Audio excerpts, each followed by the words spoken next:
I'm Emily. And I'm Hannah. We are best friends and dietitians. We have a goal of challenging nutrition misinformation and fitness trends with an evidence-based approach. Each episode, we will dish up our thoughts about the latest facts on a popular health-related topic. We're the Up-Beet Dietitians.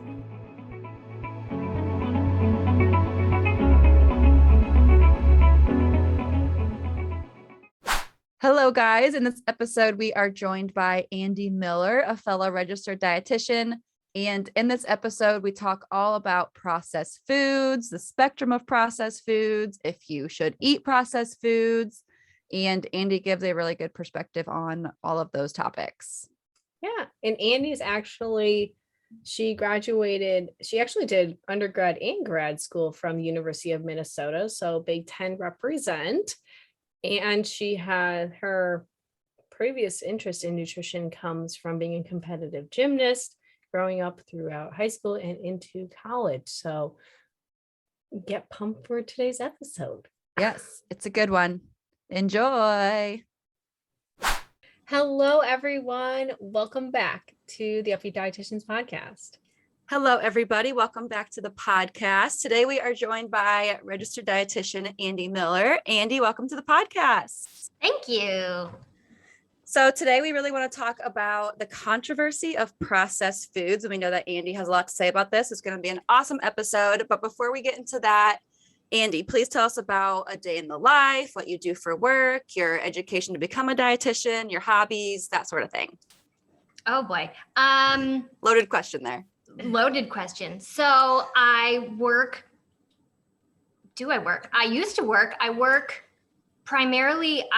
as a stay-at-home parent / butt wiper as my primary job. But I also see clients from my kitchen table as a remote dietitian. I have a bachelor's and master's degree in nutrition from the University of Minnesota. I've been a dietitian for 11 years. Hobbies. I used to have hobbies before COVID and before I had children. I used to like happy hour, eating food, traveling, going to concerts, eating carbs, fruity beer and pretzels and beer cheese. Currently, I just took up knitting because I'm trying to become an old lady as fast as humanly possible. I also like taking naps and like watching my children do really weird stuff. I don't know if you can call that a hobby, but it's a hobby. So those are my hobbies. Day in the life, it's really boring. It's boring, but it's like really busy. I don't know how you can have a day. I know parents can say this, but it's like your days are really monotonous, but they go by so fast. It's like, how can you do so little, but your day can go by so fast? So I wake up, I change some diapers, I make some food, I feed my kids, I play with some kids, I put them down for a nap, I see some clients, I maybe do some work, I wake up, I feed them, I play with them, I feed them again. I go to bed, I maybe feed myself, and then I do it again. Yeah, that sounds about right. It's great and it's horrible and it's like, And sometimes I take a shower. Sometimes I work out. Sometimes I say hi to my husband, and then that's life. Yeah, when the stars align, probably. And then like every other week, maybe I leave the house. And then That's ice. Same. Yeah. Same. I mean, yeah. Minus the kids part, I can relate to pretty much all of that. Yeah, are you guys like kind of homebody types, or are you like, I go on adventures? I think I'm more homebodied than you, Emily. I would gladly just hang out at home like 24/7. I think I'm the type that I like going on adventures, but then I burn out and then I need a week of just nothing. Has to be this last weekend. Yeah, you get like really ambitious and then you're like, yeah, let's do all the things. And then it's like, whoa. That was a lot. Yeah. Yeah, we tried to go trick-or-treating, but my kids are 2, so obviously they don't know what candy is. So we just put them in the stroller and walked them around the neighborhood. And my son was like, oh my God, people, and totally had a small panic attack Oh because he's never no. been around people. So it's like, oh my pandemic gosh. babies. Yeah. So were they born like right around the start of everything? They were born in December. Oh my. So they were born in December when we were living in Nashville, and then we moved. We live near Atlanta, so they really have not done anything. So Yeah. we've basically lived inside since they've been born. I've been thinking about that. Like all the kids that are younger currently, it's going to be like a totally different life lived than what we have lived through. It's crazy. Yeah, thankfully, I mean, there's two of them, so they have someone else to bother That's true. and to steal toys from. So there's a little bit of social skills, but other than that, it's just like nobody else. Yeah, man. That's Quarantine craziness. babies. Quarantine babies. The QBs. Yeah. So thank you so much for the day in the life. We love the honest review of the adult life. I know, it's totally glamorous. Absolutely. I'm sure it's going to resonate with a lot of people because we appreciate the unfiltered life more than the highlight reels, as we all know social media is known for. But getting into kind of the topic of today, Andy, talk us through what are processed foods. Is there a spectrum of processed foods? And if there is, what does this even look like? Because I'm sure everyone has their thoughts and opinions and feelings about the word processed foods. As I scowl and as I'm eating a gingerbread Oreo. Those are so good. They're so good. Those are like my top 5 favorite flavors. Side note, last year, I didn't even know they existed. I drove an hour one way with 2 small children to like a Walmart in the middle of nowhere to find them. And they're like, oh, you have to go inside and pick them up. I'm like, I don't have a stroller and I'm not carrying 2 screaming infants into a Walmart to go get them. You have to bring them out. So I did do that. That's awesome. So processed foods so technically a processed food is anything that is not in its original form. So if you pick a plant out of the ground, it's processed because it's not in its original form.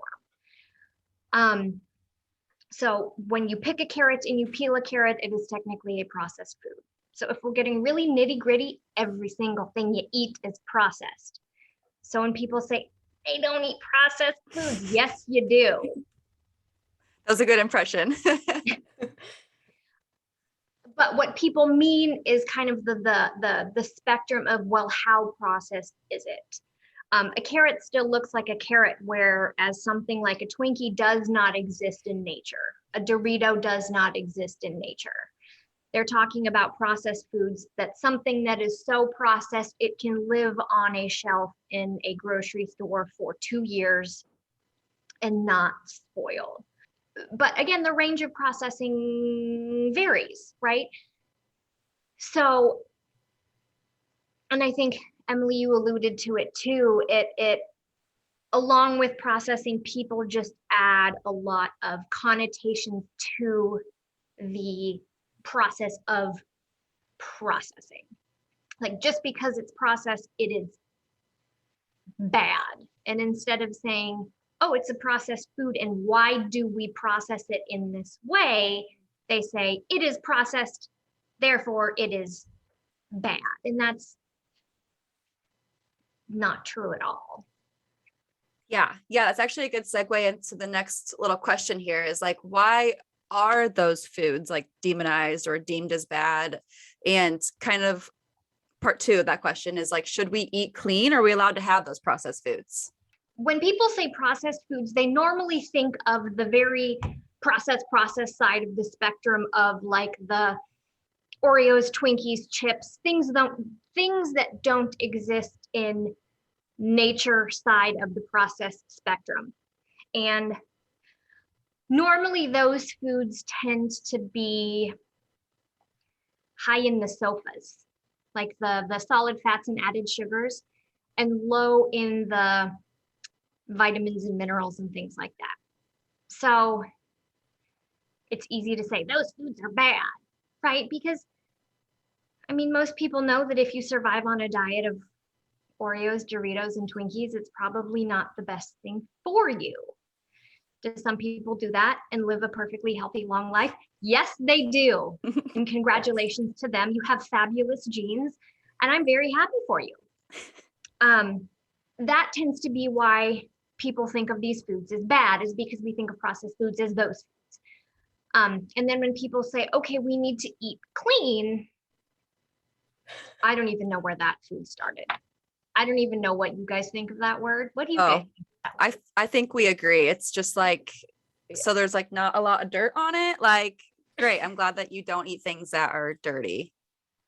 Yeah. You know, like I put in my notes, like the only food that is dirty are foods that have dirt on them, ones that have garbage, or vegetables that are shaped like suggestive organs. I love that. But when health influencers use the word clean, it's like my red flag to just stop listening to that person. I was just watching a TikTok of some dude who obviously was not any nutrition professional talking about something called the 50 brain cell challenge, of looking on the back of nutrition label, and every ingredient that you read, you lose a brain cell. No. What do they think of these things? Have you looked on the back of baby formula? Oh, how many ingredients baby formula has? Do you know how shitty it is to shame baby formula?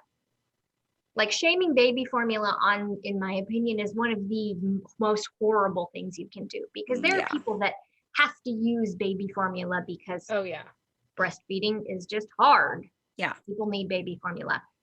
And half of the ingredients on a baby formula label are vitamins and minerals, and they're the chemical names. So that person can just. So the idea of clean eating comes from looking at the ingredient label and thinking that the more ingredients are on that ingredient label, the worse or more unhealthy a food is, and that having more ingredients is a bad thing. Because someone said one day, I don't know who it was, like, carrots don't have ingredient labels. And I think it was like Michael Pollan had a food rules book. And one of the rules was like, if your grandma doesn't understand what an ingredient is, don't eat it. Or if a food doesn't spoil, don't eat it. He had a list of like these 10 food rules, and some of them weren't too cringy. Yeah. But do you really need to follow these to be healthy? No. If you follow these things, the number of ingredients that something has on a label has no bearing on the health or the merit or the nutrition density of a food.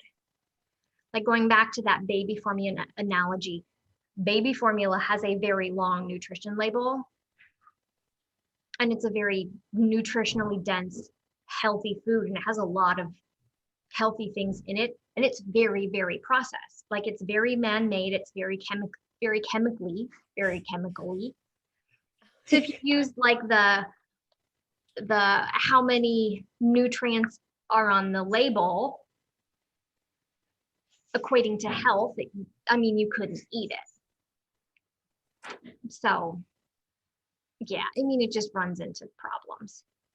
Absolutely. And also, I think we might have actually talked about this on a previous episode. Hannah and I talked about how there's the whole ideology of like, if you don't know what an ingredient in a nutrition label is and like it's bad for you, I feel like we talked about how potentially the only people that know all those ingredients are the people making the product, or like food scientists, because that's their forte.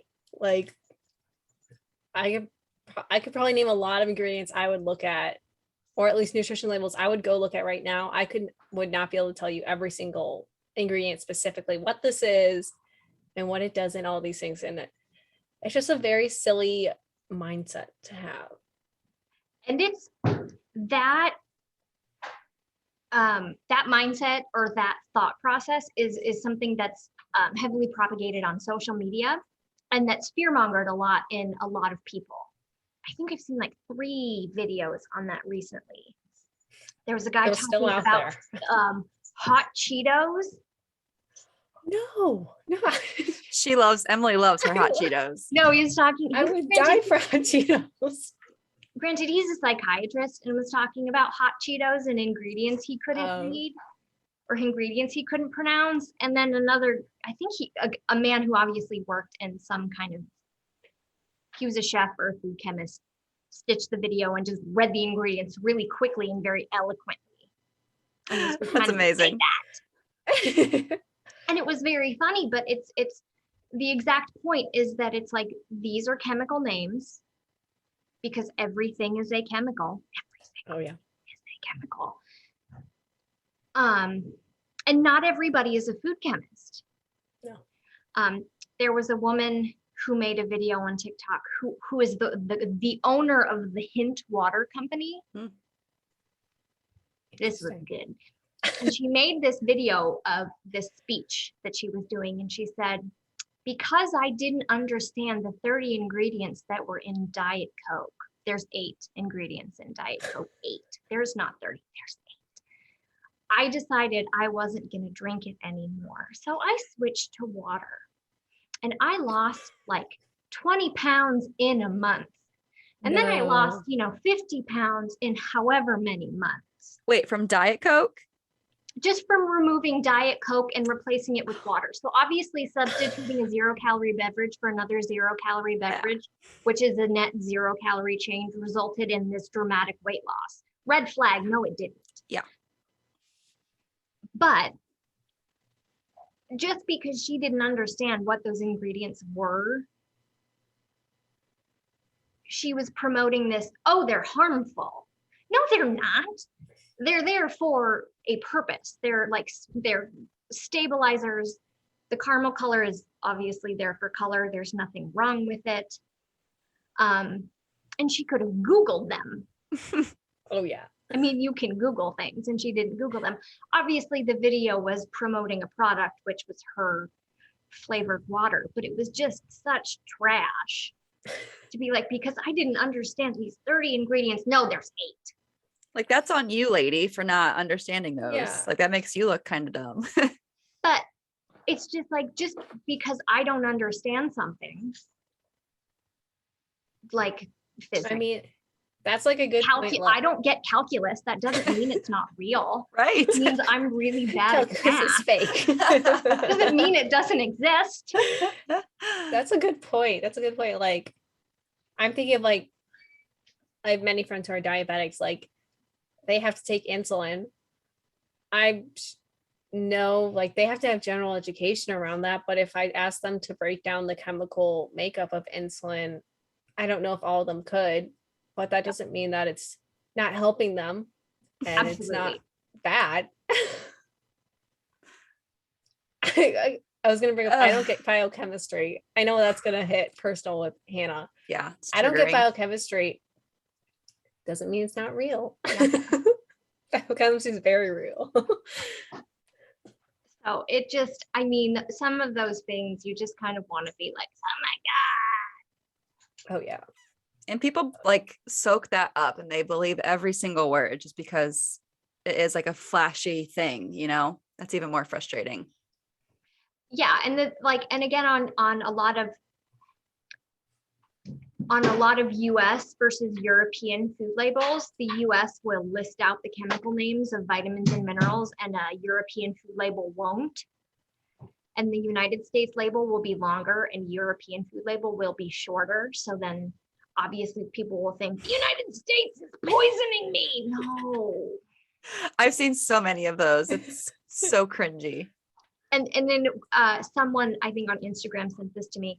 It was like a yogurt label, and the first ingredient in the US label was like milk and cream and sugar and something else. And the European label, the first ingredient was yogurt. Yogurt is not an ingredient. Like, what the hell is your yogurt made out of? Your yogurt's not made out of yogurt. That's awesome. Say what's in it.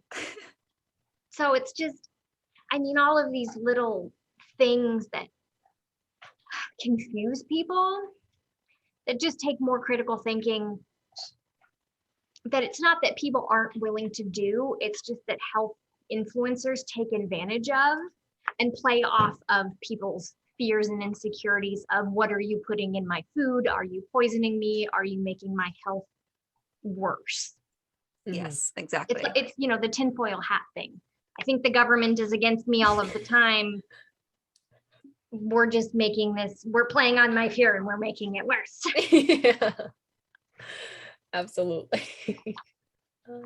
We love social media. I hate social media. Oh, same. This was never my Same. intent to do anything significant on social media. This was a happy accident. Yes, if you guys didn't know, Andy is killing it on TikTok. So definitely go follow her. I'm in jail most of the time. Don't listen to that. For good reasons. I wish we could bail you out. It's fine. TikTok doesn't pay you, so it's not really a job. Like they think, oh, you have followers, you get paid. You don't get paid. It's like your best day, you get maybe $4. Yeah. It's like, here, have enough money to buy half a coffee, but since you don't leave your house, it's useless anyway. It's awesome. Yeah. Okay. Our next question in terms of processed foods here is, are highly processed foods addictive? Like, I know that, the whole sugar addiction thing is a huge claim, and people will say they're addicted to like those highly palatable foods like chips and that sort of food thing as well. Is that a thing? Are foods like that addictive? Is that possible? Yes and no, which is a very unsatisfying answer. People ask all the time. So this is something I'll touch on slightly because I won't take up an hour, because this could take up a lot of hours. People ask all the time so on the hot Cheetos video, he said sugar is addictive. Sugar is not addictive. That has been happily debunked. Because have you seen somebody take a cup of granulated sugar and just dump it down their pie? No, you have not. The foods that are highly palatable and very easy to eat large quantities of are usually a combination of sugar, fat, and salt. They're chips, they're pizza, they're cookies, they're all of those things in combination. They're not sugar on their own. So it's not sugar. It's highly palatable foods like Hannah, you just mentioned. The reason why chemically they are addictive, I'll go back to the not addictive part. You can't be addicted to something you need to survive, right? Calories, you need calories to exist as a human being. If you don't eat calories, you will die. Therefore, in my professional opinion, on a very basic level, can you be addicted to something that if you stop consuming them, you will not be alive? No. But that combination of like the sugar, fat, salt, brownies, pizza, things like that, give people happy hormones in their brain. They give them dopamine, serotonin, things like that. So when we eat them, we feel happy, our pain physically decreases, we feel good. The more we repeat that behavior, it creates a habit pathway in our brain. The more we do it, it gets reinforced, and we teach ourselves that when I'm feeling tired, stressed, depressed, any negative emotion, that if I eat this food, it will make me feel better. And I associate that food, that pizza, that brownie, with those chemicals, and my body knows that if I eat that food, I get that chemical response. So in that sense, that addiction type pathway gets created, and it can become addictive, and it can be very hard to break. So that sense, yes. I think that was a really good explanation. I was gonna say that was perfectly debunked, because it's like, it's more complex than just yes or no, as most nutrition is. But I think that was a perfect way of explaining it. Yeah.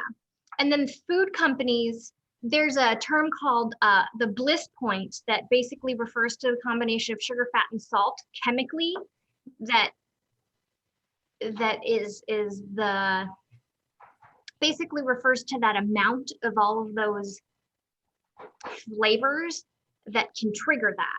It also refers to like the mouthfeel of a food, the texture of a food. Like you want a chip to be crunchy, but not too crunchy. You want something to be sweet, but not like off-puttingly sweet. You want something to be salty, but not too salty. So you want like a chip to be just enough so it like is good, but so that you can keep eating it. I think I read something or heard something on a podcast that if there was like a spicy food, that it was a combination, I think it was some kind of chips, and they had extra hot chips immersed in not so spicy chips, but you couldn't have too much of the extra spicy chips or it would give you palate fatigue. Oh. So researchers study these things so that people will actually consume more of these foods. So in that sense, some of these processed foods are also very addictive. So again, there's another aspect of that too. So as a dietitian, it's also hard to say, yes, all foods fit when food marketers are kind of needling at you. But we also know and have enough evidence as dietitians that when you tell somebody to not eat something and we tell people to restrict, that very, very bad things happen. Yeah, we talk about that probably every episode, Emily, don't we? About how restriction just never pays off. But yes, it is a tough balance of like, don't restrict, but you also can overdo it with some food. So it's a very hard balance to find as someone who has had a long relationship with food that hasn't been so good. So that's why working with an RD can be so helpful. Yes. Yes. So we have a fun question is what, because we've been talking about a lot of, I don't know if people would say sad, but a lot of truth around processed food. So a more fun question for you to discuss and is what are your favorite types of processed foods? And this is completely subjective, obviously. No one listening should be like, oh, now I'm only going to eat these processed foods because Andy said so. What are my favorites? Well, this is all my opinion. Absolutely. And this has no bearing of the health status of a food because health is a word that has no definition. Health is like organic, doesn't mean shit. Diet soda is wonderfully refreshing. There's just something about diet pop. It just hits the spot. Pizza, duh. Cold pizza. Oh yeah. What else? Ice cream. Cheese.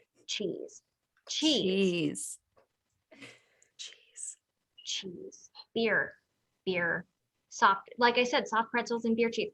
But again, on the practical side of like things that I use on a daily basis that are processed that make life better. We eat a lot of Greek yogurt in our house. When we go through, like my kids eat a lot of fruit, canned fruit, we eat a crap ton of canned fruit. Canned beans, nobody in their right mind should ever cook beans from dry beans because it takes like 56 years. Canned tomatoes, very useful. Frozen berries, frozen vegetables. Yay. Lentil pasta, like chickpea lentil noodles. Oh yeah. Very so good. Those are so good. Kodiak cakes, pancakes. Oh yeah. Someone was railing on those on the interwebs. And I about like had kittens. Kodiak cakes, if you hear this, sponsor me. I'm waiting. I think I need like 2 million, 3 million more followers on the internets for that to happen. Yeah. But yeah, I think the hard thing is that people think, oh, processed foods are so bad, but there are so many good staples that are actually highly nutritious that can fit into your daily rotation. I think I also put, people were doing that. I think Hannah, you were tagged in at first, that $25 a week challenge. Yes, I still haven't responded to that. I need to. But one of the most common food items was oatmeal and canned beans. And people like to talk about, oh, that stupid rule of only shop the outside of the grocery store. Yeah. I don't know if they've ever lived on a graduate student budget before. Oh yeah. No. Or just have like multiple family members and been low income, but there's a lot of really healthy foods that you miss out on if you don't go into those inside aisles, and like oatmeal, canned beans, like their canned chicken is in there. There's a lot of really good stuff that you miss if you don't go into those inside aisles of the grocery store. Absolutely. Yeah. We had an episode on grocery shopping. That was one of our big points because that is such a common thing I hear all the time. So yes. I'm glad you guys covered that because it's such a stupid rule. I don't even know how that started either. Probably some influencer who just decided to spew it out of their mouth. I think it was probably one of those books with those food rules. Yeah, probably. Oh, yeah. That's probably a good guess.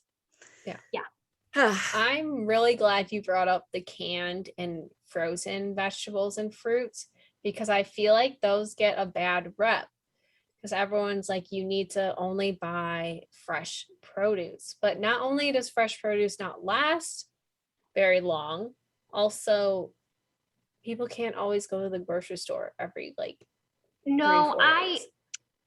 I stitched a video of I think it was an acupuncturist who was ripping on canned produce. And granted, it got a lot of views, which was very bizarre. But people were kind of heated about thinking that canned vegetables were really bad. And there's a lot of misconceptions about that nutrient loss in canned vegetables, and it's not. I mean, the closer an item is processed after it is picked, the more nutrients are retained. And freezing and canning, they're processed really close to when they're harvested. And granted, flash frozen is probably the closest you're going to get to being processed when something is picked. But a canned vegetable is a very cheap, very shelf-stable option. And people were like, oh, there's a lot of preservatives added in the canning process. No, the canning process is the preservation process. Without it, they would not stay good on the shelf. Yeah, but you don't need preservative. Like the canning process is the preservation process. They're not loaded up with chemicals. It's that's it. You heat it and you seal it and it's good to go. Yeah. So canned vegetables are great. And there's low sodium options. And then with things like that, if you put it in a colander and rinse it, you guys know you can cut down the sodium content. Yeah. And if you're not hypertensive and you don't have heart problems, you don't have to worry about it. Someone said eating high salt is going to give you heart problems. No, it's not. No, it's not. That's garbage. Yeah. No. People are wild. Well, they're unhinged. Welcome to everybody having an opinion about nutrition on the internet. Mm-hmm. That's what I always say. Everyone has an opinion about it. It's craziness. Yeah. Well, Andy, if you to sum it up, any final thoughts on this topic? If you could put it into like a few sentences or so, what would you like to say about this episode? When it comes to food, eat what you like and eat what you can afford. And if someone says that one food is either like toxic, super harmful, or is the sole cause of disease, unless you have a like significant allergy to it, it's bullshit. Like one food or one ingredient is not going to cause significant bodily harm unless it makes you swell up like Violet Beauregard in Willy Wonka. No. It's no. It just nope. Exactly. The dose makes the poison. Yeah, and usually nope. Yeah. Enough said. Very powerful. Cool. Very cool. So kind of then going to the fun part of our episode. Every episode, we always have a bonus question where it's either it's just us talking about our opinions essentially. And we either like it's a debate type question or favorite whatever type question. Today's is cereal technically a soup? And as always, we always let our guests go first. So Andy, cereal soup? Nope. No. I looked it up on the internet because the internet knows all things. By definition, a cereal is a liquid food. Liquid food. Cereal is not a liquid food. It's a dry food. Made by boiling or simmering meat, fish, or vegetables with various added ingredients. You don't simmer or boil. Well, I mean, you cook cereal, but you don't simmer it. And there's no meat, fish, or vegetables. True. Yeah. I think So that's, I have to say no. I think that's one of the key points is like the cereal versus like the cereal in the milk. That's a big difference there. I didn't think about it the way you defined it, which is like the cereal is just like a grain, like it's just cereal. Because I was envisioning like cereal floating in milk, which I feel like there's an argument for that, but I totally agree that like dry cereal is obviously not soup. Emily, what are your Emily's thoughts? like, disagree. No, I was thinking only because I worked in long-term care. Like I think about my rotation, would say like cold versus hot cereal, and hot cereal is like oatmeal because that's boiled, Simmered. but there's no Yeah. meat. You don't put meat, fish, or vegetables. I mean, you could, and then would it be a soup? But even like a gazpacho though is vegetable simmered in water and then it's like blended. That's a good point. And you could do like savory oats. Like you don't have to do them sweet. So you could do like add a veggie to your oatmeal. I wouldn't do that. I'm more of a sweet kind of person, but that's a thing. That would be like it's true. Okay, soup, I'm gonna agree. I don't think cereal is a soup, but hot cereal still confuses me. It kind of does. Yeah. There was a cauliflower oatmeal on TikTok. Oh, sweet Jesus. The world is turning upside down. Was cauliflower like the 8th ingredient in there? Like there's like a speck of cauliflower and they could label it? I haven't looked at it yet. And I don't even know what I want to do with that because a lot of people get on my case because I don't think cauliflower needs to be parading around as food. It's not. But oatmeal is crossing a line. I know. I don't know if cauliflower wanted all this attention. No, it did not. No. It was in a fudge recipe and I lost my shit. And people were like, can't you just let people have their things? And I was like, no, eat fudge. Fudge. Why? Come on. Cauliflower oatmeal. Could you imagine your oatmeal smelling like heat? You're going to eat your breakfast and then the woof of heat hitting your face. And for what? Like, what do you gain from that? Nothing. How many calories do you save? Like 100. 100 calories. Is it worth it? It is not worth it. No, you'll stink up your kitchen and you'll ruin your morning. Exactly. You start your day on a bad foot. Oh, so good. That was great. The worst joke I've had in weeks. That was perfect. We liked it. We're easy to please. Oh yeah. That was really good. What happens in your late 30s? Dad jokes. Oh, it's awesome.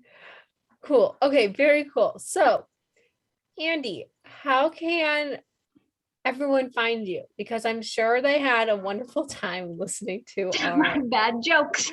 your great jokes and all things process. And I'm sure, at least I know Hannah and I want them to continue following your nutrition debunking journey that you are so very involved in. Appreciate that. On TikTok, I'm Andy Does Healthy. On Instagram, I'm Andy Does Healthy. And I think I'm Andy Miller and Andy Does Healthy on YouTube. And maybe I'll do something with that someday. It exists. Someday something will happen there. I just don't know what yet. Yeah. Maybe I'll talk about how much I hate cauliflower in oatmeal. exactly. The first episode started off. It really should talk about how much of a bad idea cauliflower oatmeal is. But I'd watch that. taking recommendations for YouTube ideas if anybody's interested. Okay. Yeah. Leave a comment, guys. We'll send it over to Andy. Be the first one there so you can see her first video. Yeah. Well, thank you guys for having me. This was Yes. awesome. Thank you so much for coming on. Yes. We really do appreciate it. This will be a good Yes. episode for everyone. I think they'll really enjoy it. Oh yeah, definitely. Absolutely. Thank you so much also for joining us. So fitting us into your very busy schedule. Well, Everything we got. Yes. Cool. Very cool. Thank you everyone for tuning in today. We hope you learned something new. I'm sure you Took did. something away from it. I'm sure you did. You've had to have learned something. I'm sure you did not know all of this. But be sure to tune back in next week. Otherwise, and of course, go check out all of Andy's socials, medias, and go support her on everything. Thank And you. yeah, we'll see. You got this. Andy, if you're new to the pod, Emily always gets stuck doing the outro and it's always a struggle bus. It's hard. It's so hard. I hate doing it. think- So I You guys never do a know much what to better say. job than I would. I always tell them we'll see you next week, but I don't see any of them. So. I will see We'll you see in 'em. my mind. I will be thinking of you fun. Absolutely. We'll chat next week. Yeah. All right. Bye, guys. Bye. All right, bye. Thank you so much for tuning in on this episode of the Up-Beet Dietitians with your hosts, Emily Krause and Hannah Thompson. We appreciate you all so much for continuing to support us. In order to support us and sustain the success of this podcast, please subscribe and leave a rating and review. If you'd like to provide us feedback for future episodes and guest stars, follow us on Instagram at the Up-Beet Dietitians. Lastly, you can show us support by providing a monthly donation using the link at the end of our bio. Once again, thank you so much for listening today and stay tuned next Wednesday for a new episode. Until then, we hope you have a wonderful rest of your week.